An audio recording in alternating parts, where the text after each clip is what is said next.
ॐ नमः सिद्धिभ्यः। ॐ नमः सिद्धिभ्यः। ॐ नमः सिद्धिभ्यः।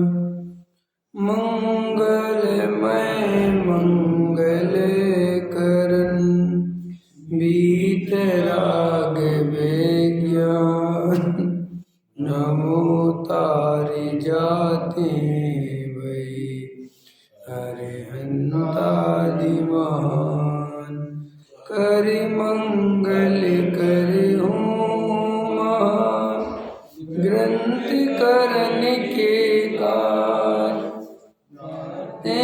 मिले समाज सब पावे निज पद राज।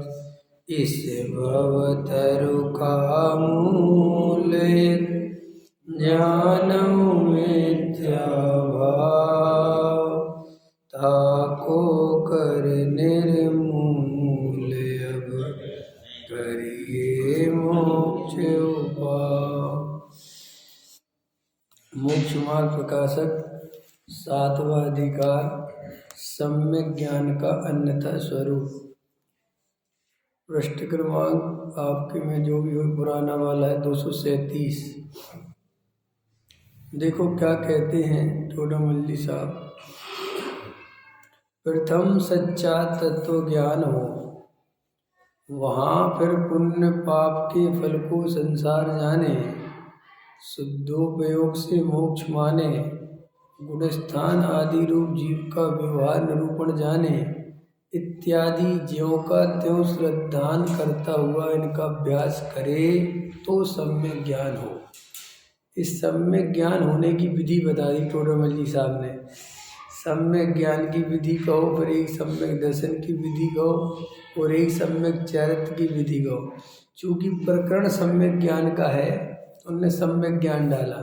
वास्तव में सम्यक ज्ञान, सम्यक दर्शन और सम्यक चारित्र्य एक साथ ही उत्पन्न होते हैं।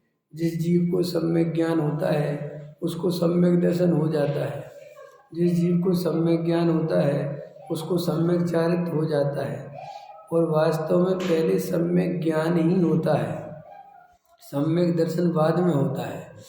लेकिन सम्यक दर्शन के बिना ज्ञान पूज्य नहीं है। ख्याल में है ना, श्रद्धान हो तो फिर वो सम्यक ज्ञान कहलाता है, लेकिन पहले होता तो सच्चा ज्ञान ही है। इसलिए टोडामल्ली साहब कह रहे हैं प्रथम सच्चा तत्व ज्ञान। सबसे पहले जीव को क्या करना चाहिए? वस्तु का स्वरूप समझना चाहिए। और अभी भी बहुत से जीवों को स्वाध्याय वगैरह करते हैं और वर्तमान योग की कहानी किससे याद कर लेते हैं। ख्याल में है ना, 2-4 नियम धर्म ले लेते हैं और 6 द्रव्य 7 तत्व ये सीख लेते। तो वो कहते साहब हमें तो पूरा पता है। ख्याल में हम तो सब जानते हैं। ये कोई ये तत्व ज्ञान नहीं है। तत्व ज्ञान का मतलब होता है आगम का सेवन, व्यवस्थित पढ़ाई होनी चाहिए। वस्तु का जो बिल्कुल स्वरूप है, द्रव्यों का जो स्वरूप है, वो आगम के आधार से, फिर तर्क से, युक्ति से, पर अपर गुरु के उपदेश से, बारंबार विचार करने पर स्वानुभव से जब जो प्रकट होता है उसका नाम तत्व ज्ञान है। ये तत्व ज्ञान के नाम पर पढ़ना, पढ़ाना, याद करा देना, सीख लिया। द्रव्य कितने होते? 6, नाम सीख लिए, परिभाषा सीख ली, बस वो सोचता में तो तत्व ज्ञान हो गया।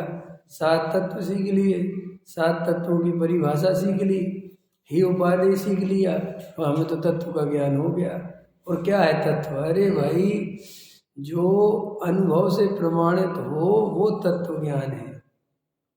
जिसमें अनुभव है ही नहीं, वस्तु स्वरूप की सच्ची श्रद्धा जागृत नहीं हुई, सारा जो है जैसी स्थिति थी संसार में, सुख बुद्धि थी, वो वहीं की वहीं है। बस थोड़ा ज्ञान में 6 उपसम ज्ञान बढ़ा लिया, तो इसका नाम सम्यक ज्ञान नहीं है। और कई जीव क्या करते हैं, तत्व ज्ञान के बिना ही पुण्य पाप के फल में लगे रहते हैं। शास्त्रों में पढ़ के इसका फल बुरा है, इसका फल अच्छा है, इससे पाप बनता है, इससे पुण्य बनता है। वो पुण्य पाप का भेद करते रहते हैं और दया दान पूजा आदि में लगे रहते हैं। वो मूल तत्व ज्ञान आत्मानुभव। मूल तत्व ज्ञान माने आत्मानुभव।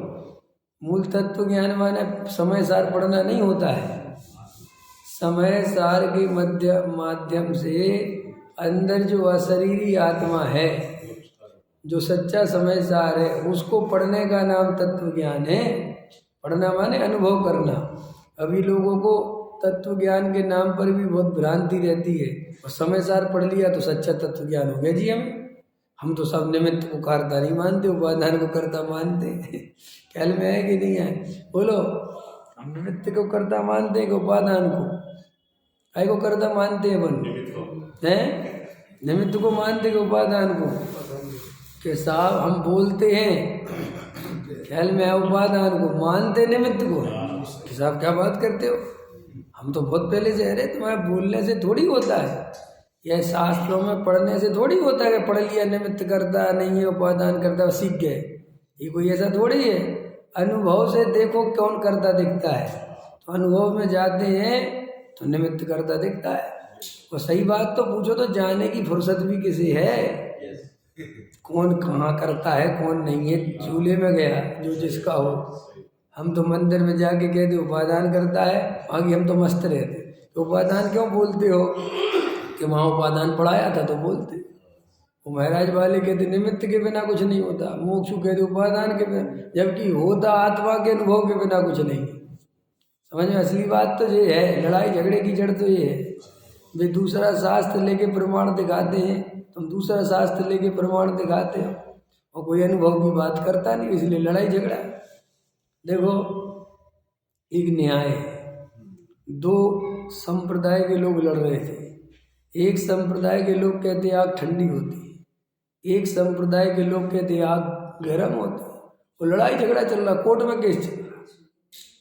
एक छोटा सा बच्चा था, उसने कहा क्या लड़ाई है भैया, क्यों इतने? अरे बोले आग ठंडी, बोले आग गर्म होती। बोले जी आग है, छू के देख लो, इसमें क्या है, ये लड़ने जैसा है क्या? जो छूने को कोई तैयार नहीं है। कोई कह रहा आत्मा शुद्ध है, कोई कह रहा आत्मा शुद्ध है, कोई कह रहा उपादान करता है, कोई कह रहा निमित्त करता है, कोई कह रहा पुण्य भी अच्छा है, कोई कह रहा पुण्य बंद है। अरे भैया, इतनी बहस करने की जगह शांति से बैठ के अनुभव करो ना। देखो अंदर जाके आत्मा शुद्ध है क्या शुद्ध है, देखो आत्मा पर का करता है कि नहीं करता है। शास्त्र में तो लिखा ही है, शास्त्र ने जिसने लिखा उसने अपने अनुभव से लिखा, तुम अपने अनुभव से देखो। लेकिन अपन तो आगम आगम देव शास्त्र गुरु और देव शास्त्र हल्ला मचाते रहते। ख्याल में है ना? कुछ खबर नहीं है क्या है क्या नहीं है। तो क्या कहते टोडामल जी? प्रथम तो तत्व ज्ञान होना चाहिए, बस पहली नंबर की बात है, पहले नंबर की शर्त। वहाँ फिर पुण्य पाप के फल को संसार जाने, शुद्धोपयोग से मोक्ष जाने। देखो, पुण्य और पाप का फल क्या माने? संसार है। संसार माने दुख। ख्याल में है ना? पुण्य का फल अच्छा नहीं है, पुण्य का फल मोक्ष नहीं है, पुण्य से मोक्ष नहीं मिलता, और शुद्धोपयोग से ही मोक्ष होता है। बस ये अंदर जाने माने अनुभव करे, तब उस जीव सम्यक दृष्टि सम्यक ज्ञानी होता है। सो देखो क्या कहते हैं, सो तत्व ज्ञान के कारण अध्यात्म रूप द्रव्यान योग के शास्त्र हैं। देखो लगा है क्या लगा? सो तत्व ज्ञान के कारण अध्यात्म रूप द्रव्यान योग के शास्त्र हैं, और कितने ही जीव उन शास्त्रों का भी अभ्यास करते हैं। वाह, देखा? पहले नंबर पर तो टोडामल जी की लाइन समझो तुम। पहले नंबर पर तो जिसे तत्व ज्ञान करना हो, जिन्हें आत्मा का अनुभव करना हो, वे द्रव्यान योग का अभ्यास करें। ये बात इस लाइन से प्रकट हो गई ना? क्यों? तत्व ज्ञान के कारणभूत कौन से शास्त्र हैं? अध्यात्म रूप द्रव्यान योग, अकेला नहीं बोलना, अध्यात्म रूप द्रव्यान योग के शास्त्र।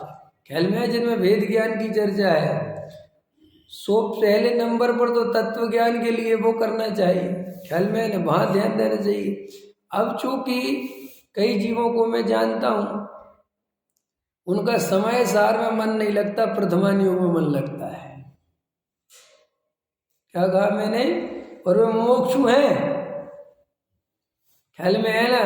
अब वो नामधारी है कि वो मैं कुछ कहना नहीं चाहता, लेकिन मैं व्यक्तिगत जानता हूँ ऐसे कई को कि वे अपने आप को मुमुक्षु कहते हैं और उनका समय सार में मन नहीं लगता, ना पढ़ने में मन लगता है और ना पढ़ाने में मन लगता है। उनका तो कहानी किस्सों में मन लगता है। समझ में आया? पवनंजय की कहानी, अंजना की कहानी, सीता की कहानी, राम की कहानी, फिर रावण की कहानी, बड़े बरबो उसके इतने भाव, उसके इतने भाव पढ़ते रहते हैं और आंख से आंसू निकालते रहते हैं और वे अपने आप को बड़ा धार्मिक समझते हैं, जबकि ये प्रथमान योग आदि के शास्त्र एक कहानी किससे बिना तत्व ज्ञान के तो फिल्मों जैसा है। राग पेश करते रहते बैठे बैठे, ख्याल में है कि नहीं है। और बड़ा देखो मुनिराज एकदम वो जा रहे थे रास्ते में, ओहो और ऐसा हो गया, वही मुनिराज मिले जंगल में बैठे और कहाँ एक तरफ पत्नी से इतना राग, ओहो और एकदम बैराग उमड़ गया और वहीं दीक्षा ले ली और फिर साले ने भी दीक्षा ले ली। ओहो जिन धर्म की वह माजब है, गजब है। ख्याल में है कि नहीं आया? हाँ बहुत मजा आ गया, तो बहुत बढ़िया। क्या बढ़िया? क्या समझ में आ गया? क्या समझ में आया? मैं तुमसे पूछता हूँ, क्या समझ में आ गया है? उनकी बातें सुन के दूसरों को मिला। हाँ वही तो मैं कह रहा हूँ। क्या क्या क्या मिल गया बताओ? कि वो ठीक है, वो समझ में आ गया, उसको बैराग तुम्हें आ गया, समझ में आ गया बैराग कैसे आता है। और जो प्रथमान योग में जितने भी जो मुनिराज बने हैं ना, इस सब के सब सम्यक दृष्टि थे, ये मिथ्या दृष्टि नहीं थे। वे उनको वस्तु स्वरूप खबर नहीं थी, ऐसा बिल्कुल नहीं। वे तो राग में फंसे थे, ख्याल में है ना। वो कोई निमित्त पाकर उपादान गति योग्यता से बैराग की जगह मुख चले गए, लेकिन तुम समझ ही नहीं रहे, वे सब सम्यक दृष्टि थे। अब वो आदिनाथ नीलांजना का नृत्य देखते हुए अब तुम सोचते हम भी ऐसे चले जाएं, कैसे चले जाओगे? कैसे चले? और तुम्हें ऐसा बैराग आ भी गया तो वो दो कौड़ी का है, क्योंकि सम्यक दर्शन के बिना बैराग नहीं होता। और सम्यक दर्शन के जो बिना बैराग होता है वो वैराग भावुकता से भरा होता है, वो ज्यादा दिन टिकता नहीं। उसमें क्या है? वैराग तो हमें अभी आपको बैराग दिला दूं, बोलो उसमें है क्या? वैराग कोई बहुत बड़ी चीज थोड़ी है कि सब वैराग गाता ही नहीं। अरे आए दिन वैराग गाता है जी। वैराग में क्या है? जरा सा अपने अनुसार परिणाम नहीं हो, संसार की क्षणभंगुरता दिख गई, अरे कुछ नहीं लगा, बाप बढ़ाना भैया भैया सबसे बड़ा रुपया, अरे सब स्वार्थ के साथ ही है, अरे छोड़ो छोड़ जब बन जाए उसमें है। समाज में इज्जत नहीं मिली, बन जाओ महाराज। शादी नहीं हुई, बन जाओ ब्रह्मचारी। ख्याल में सीख लिया। ऐसे बहुत से होते हैं जिन पे कुछ हुआ नहीं तो ब्रह्मचारी बन गए, और उनकी योग्यता दिखती कि इन पर कुछ होने वाला नहीं था। 3 प्रकार के साथ समझ में आया? मैं कह रहा हूँ खुल के दिखती है, देख के समझ में आते कि अगर जी यहाँ नहीं आते तो कुछ नहीं होना धन, उसमें क्या दम है। अब ठीक है तुम्हें बुरा लगता है, लगता रहे, ढाकना है ढाकता रहे, होता तो कुछ नहीं। जो सच्चाई है वो तो सच्चाई है, ख्याल में है ना। उसमें क्या डरने जैसी बात है। शकल अकल नहीं थी बिल्कुल भी, दिख रहा था, कौन पूछेगा। बन गए ब्रह्मचारी, बन गए त्यागी वृत्ति। अभी बन जाओ सो बन जाओ, ऐसा कोई जिंदरम ऐसा नहीं है। और ठीक है समाज वो इज्जत देती है, वो अपनी जगह, वो ठीक है, वो अपनी जगह, वो उससे कोई फर्क। लेकिन असली धर्म श्री गुरु कहते हैं कि भाई साहब जब तक ये जीव सच्चा तत्व ज्ञान नहीं करे तब तक नहीं होता। भाई इतनी बात समझो। और तत्व ज्ञान के बिना ये पुण्य पाप के फल, पुण्य पाप के फल और पाप क्रियाओं को छोड़ना और पुण्य क्रियाओं को अपनाना, पाप का फल बुरा है, पुण्य का फल अच्छा है, बस इसी काम में लगा रहता है। ठीक है कि नहीं? इसलिए बहुत शांति समझो, ये पुण्य पाप के चक्रों में कुछ नहीं रखा, तत्व ज्ञान करो सबसे पहले। इसलिए बहुत सारे जीव हैं उनका समय सार में मन नहीं लगता, क्योंकि समय सार का रस नहीं है, आत्मा का रस नहीं है, परिणामों का रस है। काय का रस है? अपरिणामी ज्ञायक भाव का रस नहीं है, काय का रस है? सो वो परिणाम प्रथमान योग आदि के माध्यम से उसे चढ़ते हुए दिखते हैं। चढ़ते समझते हो? भावुकता में वे परिणाम उसे शुद्ध होते हुए दिखते हैं, तो वो उन परिणामों को शुद्ध समझता है और उससे सोचता है कि इससे धर्म होगा। क्योंकि जब मैं 2 घंटे वो प्रथमान योग पढ़ता हूँ मेरे परिणाम में बड़ी क्या निर्मलता आ जाती है, क्या निर्मलता आ जाती है, आँख भीग जाती है, सुदर्शन की महिमा आ जाती है, मैना सुंदरी की महिमा, अंजना की महिमा आ जाती है। ओ देखो कैसे कष्ट थे, देखो सीता ने 1 मिनट अपने पति के लिए, क्या है ये सब, इसमें वीतरागता है कहीं? ये तो सब राग की मंदता और राग की तीव्रता के व्याख्यान है। किसी का राग मंद था तो रावण का राग तीव्र था, ये चर्चा है उसमें। धर्म का तो उससे कोई बात नहीं है। और संसार की क्षणभंगुरता, तो संसार की क्षणभंगुरता तो जीव बिना तत्व ज्ञान के भी समझ सकता है, उसमें क्या बात है। संसार की क्षणभंगुरता छुपी हुई थोड़ी किसी से, बोलो देवेंद्र जी छुपी हुई है क्या? और जो बुढ़ापा आ गया तो आ ही गया है, जो देह बूढ़ी हो रही है तो दिख रही है ना, हम इसमें तत्व ज्ञान क्या कर ले। वो कोई आपसे पूछेगा कि क्यों ये शरीर कैसा, अरे मिट्टी है साहब, मिट्टी देखो साहब, इसमें क्या है, इसमें कौन सा तुमने कोई बहुत बड़ी बात कर दी। कोई से भी पूछ लो जाके, वो कहता है मिट्टी है शरीर। किसी से पूछो क्यों बाप बच्चे कहते हैं, अरे साहब बच्चों की मत पूछो, सब स्वार्थ के साथी है, कौन किसको पूछता है। इसके लिए बहुत स्वाध्याय करने की जरूरत नहीं है बात समझने के लिए। ये बात तो जीव को कदम कदम पर समझ में आती है, क्षण क्षण समझ में आती है। फिर क्या करें? अरे भाई समझना तो ये है कि ये सबके बीच में भी मैं आत्मा हूं, मैं शरीर नहीं हूं।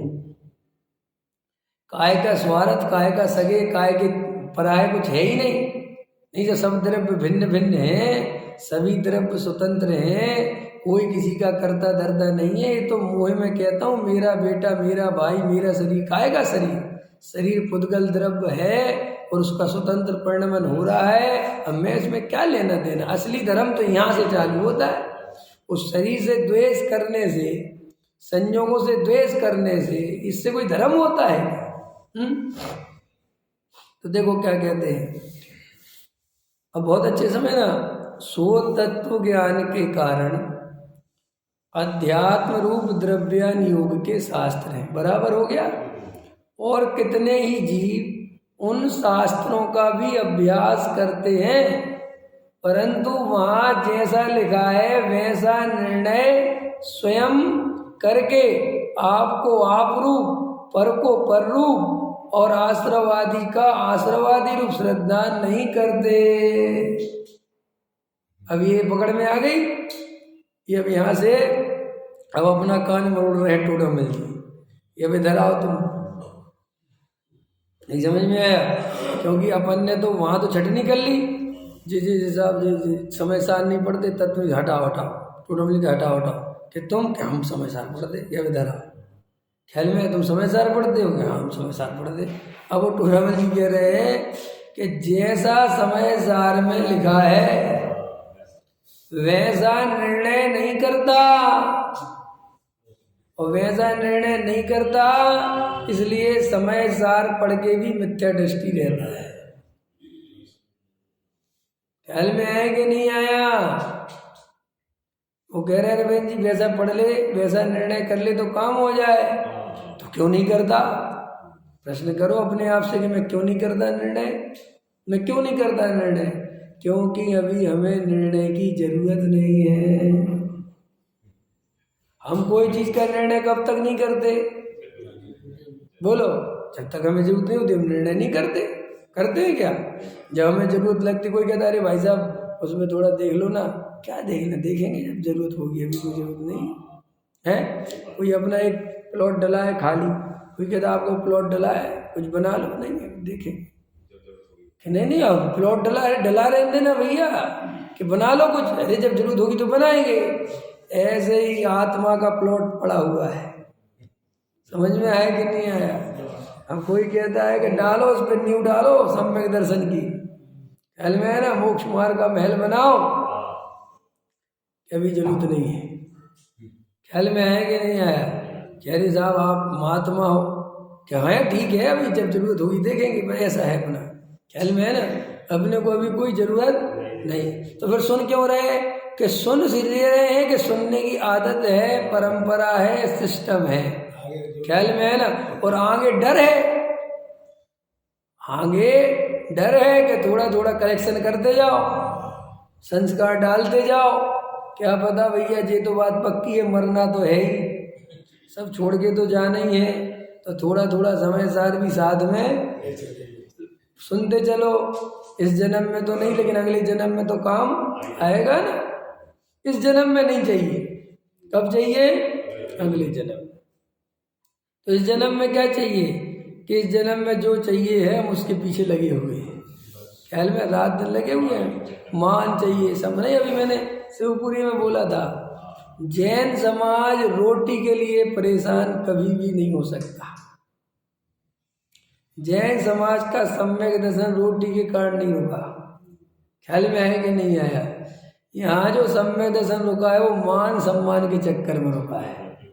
हमें आपको रोटी की कोई चिंता नहीं है, लेकिन हमें जो समाज में मान सम्मान मेंटेनेंस, क्यों दुनिया के सामने जो दिखाना है, स्टेटस मेंटेन करना है, असली प्रॉब्लम अब वो है। समझ में आ रही कि नहीं? आपकी वो तकलीफ नहीं है, तकलीफ ये है कि यार मंदिर में सब 2 लाख रुपए दान दे रहे हैं और मैं नहीं दे पाता, मुझे भी देना है, मुझे भी कुछ करके दिखाना है। प्रॉब्लम ये है यार, वो ट्रस्टी और हम कुछ नहीं, हमें भी कुछ बनना है। असली प्रॉब्लम ये है, ख्याल में है ना? सेठियों की ये प्रॉब्लम है, और पंडितों को बड़ा पंडित बनना है, उनकी ये प्रॉब्लम है। महराजों को बड़ा महराज बनना है, उनकी ये प्रॉब्लम। कोई भी व्यक्ति सामान्य रहना नहीं चाहता, सहज नहीं रहना चाहेगा, समझ में, गुप्त नहीं रहना चाहता, ख्याल में है ना? तो श्री गुरु कहते हैं असली जड़ तो ये है। तुम ये मत कहना कि हम रोटी के चक्कर में फंसे हुए। नो, रोटी के चक्कर में कोई खाएगी रोटी वोटी, रोटी के लिए तो बहुत है। अब असली प्रॉब्लम कुछ और है। एक दिन कहा था, याद हो, कि हम शुरुआत में कमाने निकले कि कमा ले, फिर शांति से बैठ के आनंद करेंगे, और कमाने में लग गए, और फिर कमाते कमाते कमाते बहुत कमाया। फिर किसी ने हमसे पूछा कि आपने ये जो कमाने के लिए चालू किया था, काहे के लिए किया था? बोले शांति से बैठेंगे, शांति इसलिए कमाया था। तो बोले अब बैठ जाओ। बोले अब प्रॉब्लम ये है कि अब शांति से बैठ नहीं सकता। ख्याल में है कि नहीं आया? कमाया काहे के लिए था कि शांति से बैठेंगे, अब कमा लिया तो फिर अब बैठ जाओ कि अब बैठा नहीं जाता, क्योंकि अब शांति में जीने का इतना अभ्यास कर लिया, 30 साल लगा दिए शांति में, कि अब शांति में नींद नहीं आती। पकड़ में आया कि नहीं आया? जिनका स्टेशन के पास घर होता है, उनको ट्रेनों की आवाज़ आती है और रोज आती है, तो शुरू में थोड़ा डिस्टर्ब होता है, ख्याल में है ना? और फिर रोज आवाज़ तो आनी है, तो फिर धीरे धीरे ऐसा अभ्यास हो जाता है कि ट्रेन की आवाज़ सुन के ही बढ़िया नींद आती है, ख्याल में। और फिर ट्रेन की आवाज़ नहीं आए तो नींद नहीं आती। वो कहते हैं यार क्या चक्कर है, ख्याल में है कि नहीं है? ऐसे हमें आकुलता में जीने की इतनी आदत पड़ जाती है कि जिस दिन हमें आकुलता ना मिले, जिस दिन हमारे सिर पे कोई बोझ ना हो, शांति का दिन हो, उस दिन हमें बेचैनी होती है। अब ये सोचो हमारी स्थिति है, अपन कैसे सम्मेलन की प्राप्ति करेंगे, कैसे सिद्ध भगवान बनेंगे, कैसे मुनिराज बनेंगे, कैसे शांति से, जब अभी तुम एक दिन शांति से बैठने को तैयार नहीं हो, काम ढूंढते फिरते हो अपने लिए, ख्याल में है कि नहीं है? इसलिए किसी लेखक ने लिखा कि मनुष्य की स्थिति ये है कि वो कष्टों में रहना पसंद करता है बजाय बिना कुछ काम किए। क्या? मनुष्य कष्ट भोगने के लिए तैयार है। 1-2 आदमी का केस चल रहा था, जमींदारी का केस चल रहा था, तो भाई गांव में रहते थे और जमीनों की लड़ाई झगड़े थे, तो केस था कोर्ट में। अब क्या था कि भाई ट्रेन जाती थी उस गांव से, या बस जाती थी, गाड़ी जाती थी, तो दोनों की एक ही पेशी पड़ती थी, तो दोनों को साथ में जाना पड़ता था लड़ने के लिए। तो भाई दोनों जाते थे, तो अब एक इस तरफ मुंह करके, एक उस तरफ मुंह करके बैठा रहता था। लेकिन कितने दिन बैठते, अब वो जाने वाले दोनों ही उस जगह, अब उसी रिक्शा भी साथ में पकड़ना, ट्रेन भी साथ में पकड़ना, तो भैया लड़ाई बड़ाई होती तो दोस्ती हो रही, बोले यार चाय पी लो, केस तो चल ही रहा है। तो भाई चाय पीने लग गए, चाय पानी होने लग गया, और बोले यार पान भी खा लो, ठीक है, दोस्ती चल रही है। और वहाँ केस भी चल रहा है, और वहाँ मजिस्ट्रेट के सामने केस भी चल रहा है, और ऐसा लड़ते लड़ते 30 साल हो गए, और गहरी दोस्ती हो गई, केस पक्का। वहाँ जाते तुम्हारा वकील अलग और हमारा वकील अलग, और वैसे दोस्ती ख्याल में ना। तो 30 साल बाद फैसला दे दिया कि केस जो है तुम्हारे पक्ष में चला गया है, जो भी है। तो बोलते हैं कि कहानी कहती है कि दोनों को बड़ा बुरा लगा, अब क्या करेंगे? अब तो केस ही खत्म हो गया, तो बोले दूसरा डाल दो। फिर 30 साल कट जाएंगे, 30 तो कट ही गए, 30 और सही, लेकिन डालो, फिर से डालो कि साहब हमें पसंद नहीं आया तुम्हारा फैसला, हाँ हमें और चाहिए। तो ऐसे है संसार का स्वरूप। ख्याल में है ना कि तुम इतने ज्यादा मोह में, संयोगों में, कसायों के बीच में रह लेते हो कि कभी ऐसा स्थिति बने कि बिना कसाय के जीवन बन जाए। क्या कोई कसाय नहीं है, शांति से बैठो तो चैन नहीं पड़ेगी। इसलिए मैं कहता हूँ अभी से बिना कसायों के थोड़ा जीने का अभ्यास करो। रात और दिन कसायों में मत जियो, शांति से बैठना सीखो, 2 घंटे ध्यान करना सीखो, भेद ज्ञान करना सीखो, समता भाव में बैठना सीखो। तो इससे क्या होगा? इससे ये होगा कि तुम्हें खाली बैठने की थोड़ी आदत पड़ेगी। देखो भाई, धर्म मतलब क्या देवेंद्र जी? खाली बैठो। क्या है धर्म? क्या है? सिद्ध भगवान क्या कहते हैं? खाली बैठे हैं। मुनिराज क्या कर रहे हैं बताओ? दिन भर क्या करते रहते मुझे कि नहीं सब आत्मा का ध्यान कोई काम है क्या? जिसमें थकान हो उसे काम कहते हैं। क्या कहा मैंने? जल्दी बोलो परिभाषा। जिसमें थकान हो उसे काम कहते हैं। अरे जिसमें आनंद आए उसे आराम कहते हैं। ख्याल में है कि नहीं आया? बोलो। तो मुनिराज कोई काम करते हैं क्या? अरे साहब मुनिराज बहुत काम कर, कोई मूर्ख चंद की बात है ये सब। मुनिराज तो निरंतर आराम करते हैं, आनंद में झूलते हैं, कोई काम नहीं है मुनिराज के पास।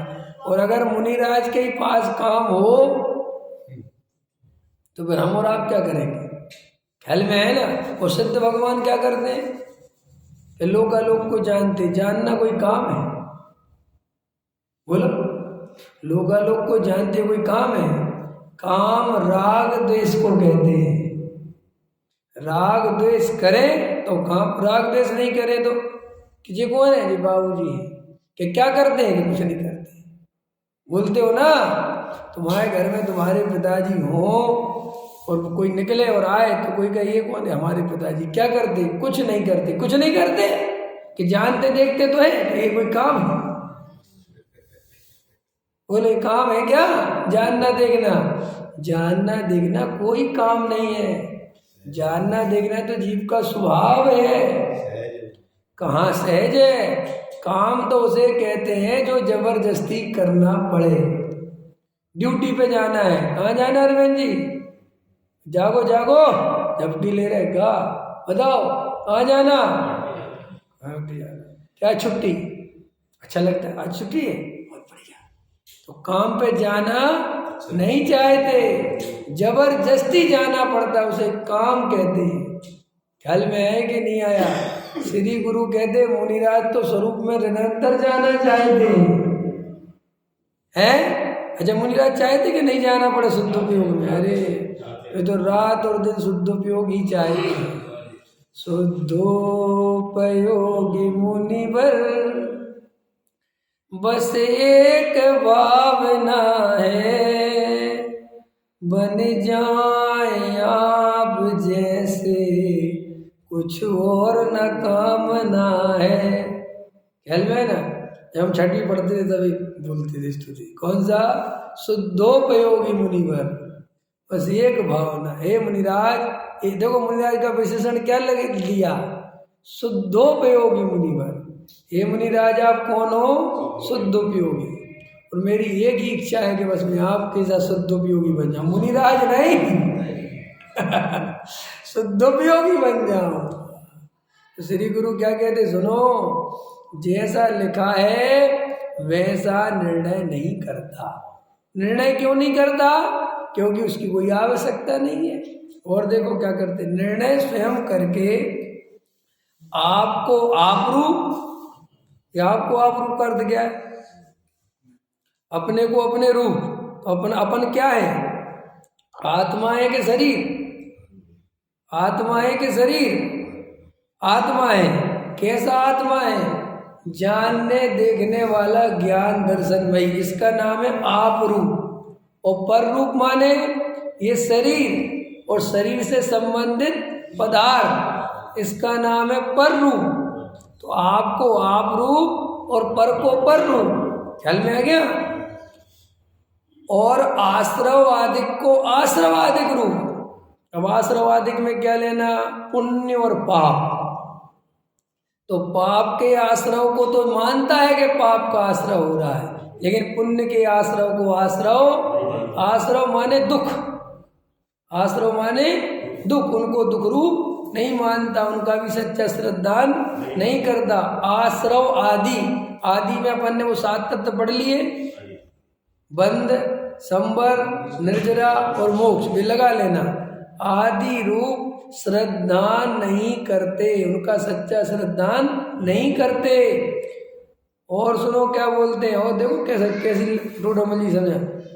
मुख से तो यथावत निरूपण ऐसा भी करे कि जिसके उपदेश से अन्य जीव सम्यक दृष्टि हो जाए। लो साहब, और कुछ बचा है कि नहीं? अब ये पंडित न पड़े हैं, ख्याल में है कि नहीं आया? कि ऐसा व्याख्यान करे, ऐसा समझावे कि दूसरे जीव सम्यक दृष्टि हो जाए। बोलो साहब, है?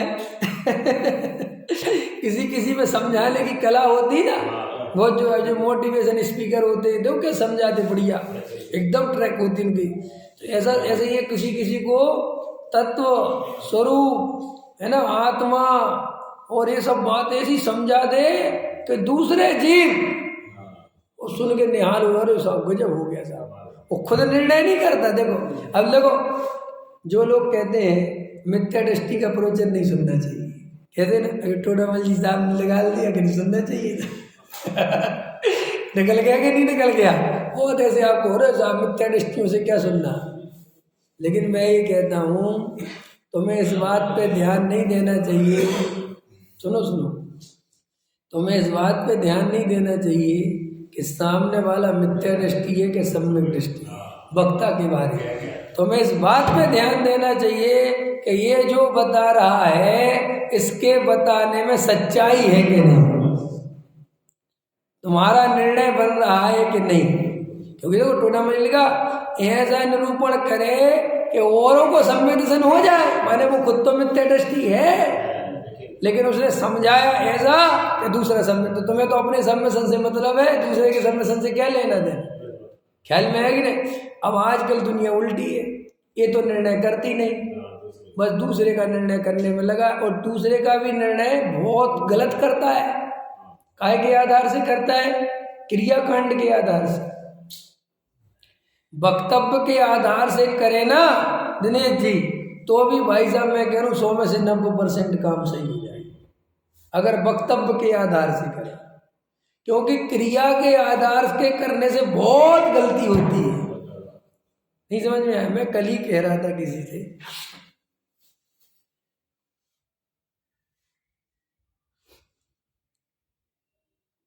बहुत गहरी बात बता रहा हूँ इसलिए 2 मिनट रुका हुआ।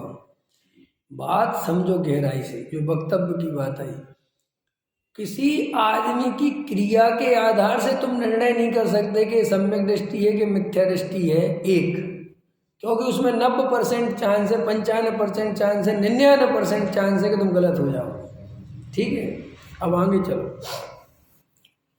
तुम किसी के क्षयोपम ज्ञान के आधार से, किसे कितने शास्त्र याद हैं, कितनी गाथाएं याद हैं, कितनी संस्कृत आती है, कितनी प्राकृत आती है, कितना जो है कर्णनियोग का ज्ञान है, कितना चरणानियोग का ज्ञान है, इसके आधार से भी तुम निर्णय करोगे सम्यक दृष्टि का, मिथ्या दृष्टि का, तो भी 99% चांस गलत करोगे। अब समझ लेते हैं। तीसरा, तुम किसी की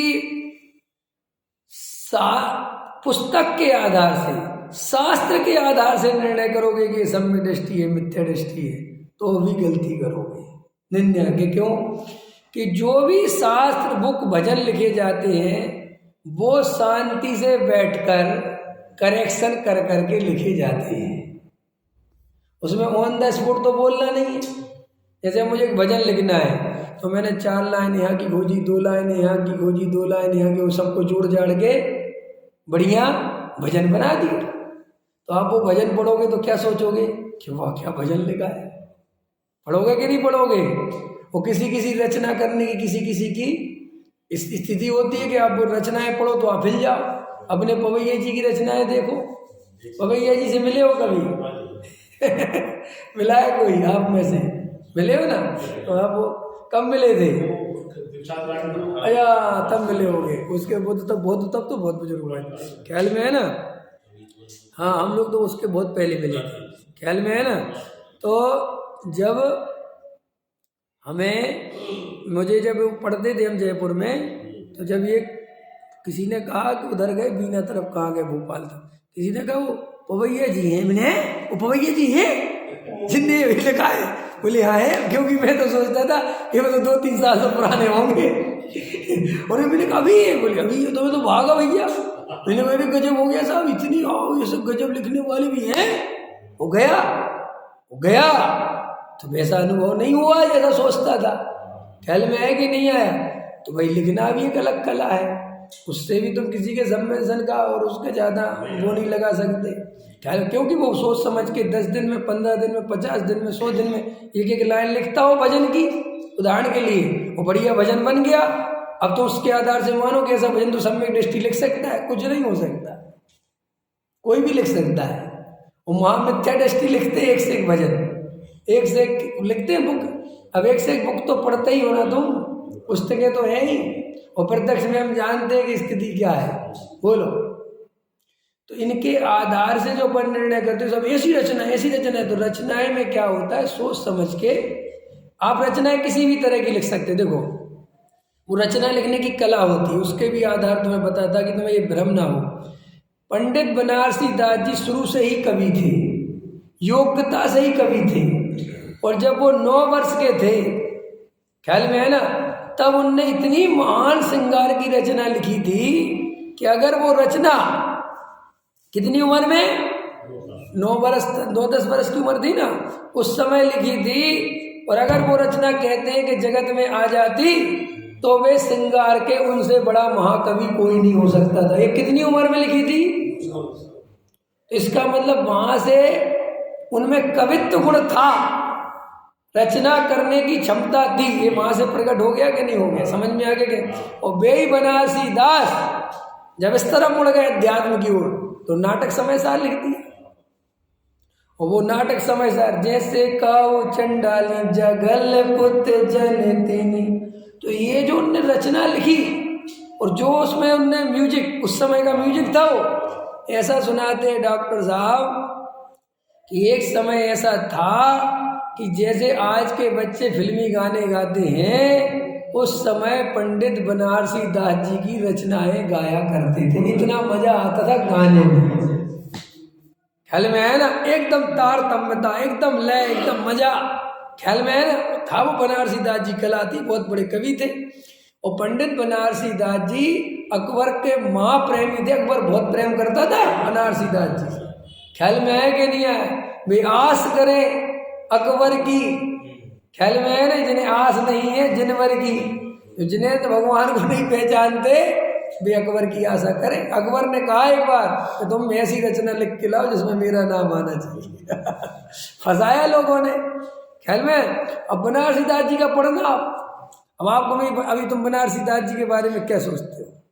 अभी मैं पूछता हूँ, रचना देखी ना आपने बनारसी दास जी का पूरा जीवन पढ़ोगे ना, और ये जितने त्यागी वृत्ति कोई बनारसी दास जी को पढ़ते हैं, वो बड़ा उनका सुनाते ही है ना सब समय सार नाटक है।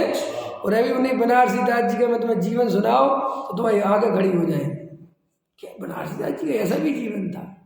ख्याल में आए कि नहीं आए? पढ़ लेना, अभी ज़्यादा उसको बोलना नहीं पड़े। लेकिन हमारे साथ यही तो होता है कि इतिहास में जो हो गया वे सब ज्ञानी, ख्याल में है ना, और वर्तमान में हम किसी को नहीं मान सकते, उनका ऐसा आचरण, उनका ऐसा, और वहाँ जाके चलो तो ही दिखा दे तुम्हें, ख्याल में है ना। तो तुम किसी की राय मतलब इससे लिखने से भी बहुत ज़्यादा अंदाजा सही नहीं लगा सकते कि सब सही हो, क्योंकि लिखने में बहुत सोच समझ के काम करा जा सकता है, 10 जगह से छांटा जा सकता है और लिखा जा सकता है। अब चौथी चीज बता रहा हूं मैं तुम्हें, जो यहाँ टोटामली साहब ने लिखी, वक्तव्य एक ऐसी चीज है, वक्तव्य में सोचने समझने का ज्यादा टाइम नहीं है। क्या कहा मैंने? जो वक्तव्य है, तुम वक्ता बने से अगर थोड़ा निर्णय करोगे किसी के श्रद्धान का, ख्याल में है ना, कि ये स्वाध्याय में किस पे बल देते हैं, जब वे प्रवचन करते हैं तो काय पे ज्यादा ताकत लगाते हैं, वो ज्यादा ताकत श्रद्धान के दम पर ही लगती है। अगर मेरा क्रियाकांड का पक्ष होगा तो मेरे प्रवचनों में क्रियाकांड की बात आए बिना नहीं रहेगी, चाहे मैं कितना ही कहूं कि मैं क्रियाकांड के लिए नहीं बता रहा हूं, क्रियाकांड के लिए तुम बार बार बता क्यों रहे हो, पहले ही बताओ। स्वच्छंदी मत हो जाना, स्वच्छंदी मत हो जाना, इतना डर क्यों है? समय सार खोल के भी पूजा पाठ मत छोड़ देना, पूजा पाठ मत छोड़ देना, इतना डर क्यों है? ये डर बताता है कि अंदर से व्यवहाराभासी है। अंदर समझ में आया कि नहीं आया? असली बात जैसे त्रिकाली ध्रुव भगवान आत्मा की बात जम गई, जिसको सच्चा श्रद्धान हो गया, वो इन बातों से डरता ही नहीं कि तुम क्या करो, वो कहते तुम तुम्हारी जानो। वो तो एक ही बात कहता है कि आत्मानुभव के बिना धर्म नहीं होगा, तुम्हें जो करना वो तुम देखो। उसको समाज की चिंता, व्यवस्थाओं की चिंता, और लोग पूजा ना छोड़ दें, और लोग उपवास ना छोड़ दें, और लोग भ्रष्ट नहीं हो जाए, इस तरह की चिंता केवल मिथ्या दृष्टि करता है, सम्यक दृष्टि नहीं करता। ख्याल में आया कि नहीं आया? और अति मत कर देना, और समय सार अपनी जगह है और ठीक है ना। लोगों ने छल ग्रहण कर लिया है, लोगों ने स्वाध्याय पूजा में आना छोड़ दिया। अरे तुम हो कौन लाने वाले और छोड़ने वाले? ख्याल में है कि नहीं? देखो भाई, मैं पूजा का उपदेश देने नहीं बैठा, मैं आत्मा का उपदेश देने बैठा हूँ। कहेगा मैं आत्मा समझाने बैठा हूँ। पूजा पाठ में तुम कैसे करो नहीं करो तुम देखो, लेकिन आत्मानुभव ऐसे होगा। अब उसको जोड़ते हो तुम तो जोड़ते रहो, आपस में मिलाते रहो, करते रहो। तो देखो क्या लिखा टोटामल जी साहब ने, ये बात पकड़ में आ गई तुम्हें कि तुम्हें वक्ता, इस बात पे तुम्हें ध्यान नहीं देना है कि वक्ता क्या करता है क्या नहीं करता, शादीशुदा है कि ब्रह्मचारी है कि महराज है कि क्या है, कुछ नहीं। सिर्फ ये देखना है कि वक्ता जो बात बता रहा है उससे हमें तत्व निर्णय में कुछ फायदा हो रहा है कि नहीं। काय में फायदा चाहिए? क्रियाकांड में नहीं, भावुकता में नहीं। भावुकता में सुनो जी सुनो जी सुनो जी सुनो जी नहीं, क्या चाहिए? तत्व निर्णय चाहिए। और ऐसा वक्ता ही जो तत्व निर्णय में सहायक हो, वो ही सच्चा वक्ता है। जो भावुकता में ले जाए, क्रियाकांड में ले जाए, वो तो और फंसा दिया उसको। क्यों फंसा? इसलिए दिया कि तत्व निर्णय है नहीं और क्रियाकांड में आगे बढ़ गए, तो फिर अपने आप को तो लुटना है ही, क्योंकि अपने आप को धर्म का भ्रम हो जाएगा, हो ही जाता है ना। नहीं, समय सार पढ़ के भ्रम हमें तो सब पता है। क्या पता है? अरे भाई, आत्मा अनुभव के बिना धर्म नहीं होता, ये निर्णय करो। देखो,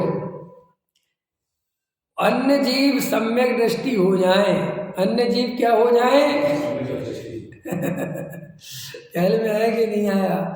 परंतु जैसे कोई लड़का स्त्री का सॉन्ग बनाकर ऐसा गाना गाए जिसे सुनकर अन्य पुरुष स्त्री कामरूप हो जाए, परंतु वह तो जैसा सीखा वैसा कहता है, उसे कुछ भाव वासित नहीं होता, इसलिए स्वयं कामासक्त नहीं होता। उसी प्रकार यह जैसा लिखा है वैसा उपदेश देता है, परंतु स्वयं अनुभव भी नहीं करता।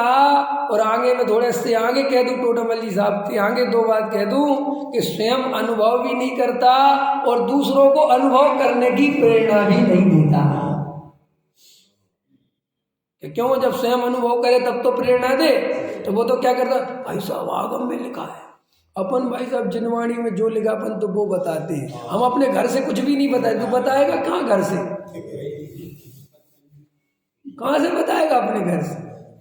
ख्याल में आएगा नहीं? हम तो जी जो जिनवाणी में लगा है जिनवाणी के, हम तो कुछ भी अपनी तरफ से एक शब्द नहीं बोलते।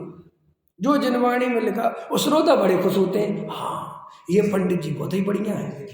ख्याल में जी एकदम देखो शास्त्र से बोलते हैं, ऐसा पंडित बढ़िया बढ़िया है। ये बढ़िया कहते हैं उसे कि जो अपने घर से कुछ बोल ही नहीं सकता, अपने अनुभव से कुछ बता ही नहीं सकता। ख्याल में है ना, वो कहता हम तो सब शास्त्र में जो लिखा जी हम तो बस वो ही पढ़ते हैं। तो भैया फिर वो ही पढ़ते हो तो खत्म करो बात। देखो सुनो सुनो, एक श्वेत केतु नाम का व्यक्ति हुआ, ऋषि हुआ, उसका पिता उससे भी बड़ा ज्ञानी। तो श्वेत केतु को 10 साल की उम्र में गुरुकुल भेज दिया शिक्षा प्राप्त करने के लिए। वो 10 साल शिक्षा प्राप्त करके 20 साल का होके आ गया। समझ में है ना, बड़ा हो गया। तो अपने पिताजी से कहा, पिताजी मैं आपके अनुरूप जगत का सारा ज्ञान प्राप्त करके आया हूँ, वेदों का, उपनिषदों का, सबका। दुनिया में ऐसी कोई चीज नहीं है जिसका मुझे ज्ञान, संस्कृत का, प्राकृत का, हिंदी का, साहित्य का, सब कुछ सीख के आया हूँ और आप आज बड़े प्रसन्न हो गए। तो श्वेत केतु के पिताजी ने कहा, ये बताओ उस एक को जाना है कि नहीं जाना है, जिसके जाने बिना सब जानना व्यर्थ है। बोले जी ये क्या है, ख्याल में आया कि नहीं आया? बोला स्वयं के बारे में क्या जानते हो? बोले स्वयं के बारे, मैं श्वेत केतु हूँ और अभी बड़ा पंडित विद्वान बन गया हूँ। ख्याल में आया कि नहीं? बड़ा पंडित बात करा लो। बोले तुम्हारी गुरुकुल में पढ़ाई सही नहीं हुई। फिर क्या बात करते हो? 1 से 1 पढ़ाने वाले थे, नंबर 1 से 1 इंटेलिजेंट लोगों ने पढ़ाया। वो कहते नहीं, तुमने उस एक को नहीं जाना तो कुछ नहीं जाना। तो एकदम श्वेत केतु को बड़ा धक्का लगा कि वो एक क्या है जिसके लिए पिताजी कह रहा उसको जाने बिना सब जानना बेकार है। बोले बेटा ये जो तुम पढ़ाई करके आए हो ये तो बुद्धि की पढ़ाई है। ख्याल में है ना? ये तो सब तुमने बुद्धि से जाना है और मैं जो बता रहा हूँ उसे अनुभव से जानना पड़ता है कि वो क्या है, कि वो तेरा स्वयं का आत्मा है, कि सब उसके बारे में है। तो जा, जब तक उसके बारे में पता नहीं हो जाए तब तक मेरे पास बताना। तो कहते श्वेत के दूसरी दिन चला गया घर छोड़। अब ऐसे पिताजी और ऐसे बेटे कहाँ मिलेंगे? ख्याल में आया कि नहीं आया है? अरे भाई ये उधार की बुद्धि से धर्म नहीं होता। ख्याल में आया? समय सार पढ़ के धर्म नहीं होता। समय सार में जो लिखा है उसको एकांत में बैठ के अनुभव करने से धर्म होता है, उसके बिना धर्म नहीं होता। सहजानंदी सोद